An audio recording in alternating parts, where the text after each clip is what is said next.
There really is an affordable housing crisis in Fort Collins, and it's not a nebulous need. It is families that are from here and that feel forced out and pushed out of the community.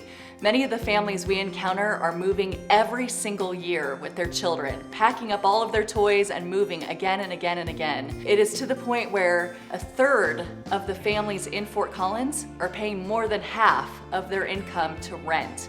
When you're paying more than half of your income to rent, you can't afford health care or necessities or school supplies or activities for your kids. At Habitat, we have a place for you to put your spiritual beliefs into action, regardless of where and how you worship. To participate, we don't ask you to compromise your faith beliefs. We don't ask you how you vote. We do ask you one thing. Do you care about housing families? This is our common ground. That's why this year we're introducing Building on Common Ground, one duplex for two families. Hi, my name's Chris, and this is my daughter Maya. She's 5, and I've lived in Fort Collins all my life. This opportunity definitely means a lot to me because for a while there I was worried I was going to have to move out of Fort Collins, which is my native home, and so it's a blessing and a dream to know that I'll be able to stay in Fort Collins and around all my friends and family and still be able to afford to live. Yeah, so right now we live in a house with roommates and we live in the basement. We share a room in the basement. I know somebody that, through a friend that had applied for the house, and she was saying it was a good idea and we were looking for housing, so I figured why not give it a try. At first I was doubting myself about even doing it, but I just tried and went with the process. It definitely means a lot more opportunities, thinking about going back to school, further education, but also even for Maya, having her own space, her own room, possibly being able to get a family pet, which is all things that we've been wanting to do since she was a baby, so definitely means a lot to both of us.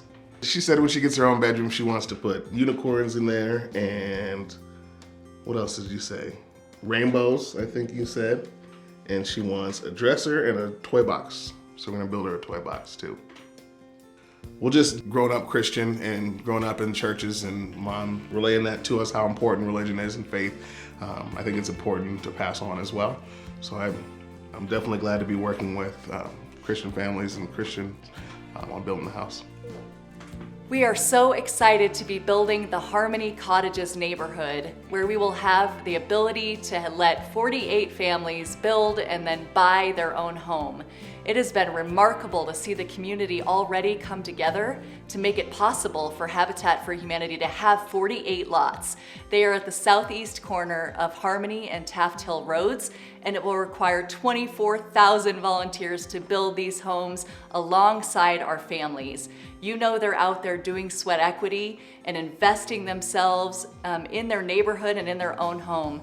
We need you, and we thank you so much for your support. This is a hand up, not a handout, and that's why the generational impact is possible. We're calling Chris's home a faith build because it'll be a group of Christian churches that are coming together to provide the funds and the volunteers and the prayer support to build his home. Thrivent Financial is once again offering a very generous matching grant of $115,000 for the bricks and sticks for Chris's home. We're so grateful for your support. Because of you, Chris and his daughter will have a stable, decent, and beautiful home. For everybody who's been helping, willing to help, and gonna help build as far as donations, everything making it possible, I definitely just appreciate every person that's a part of the process and our road to our dreams, helping us get there. Please talk to your church's leaders about how to get involved, either by volunteering, providing meals, praying, or donating. Thank you.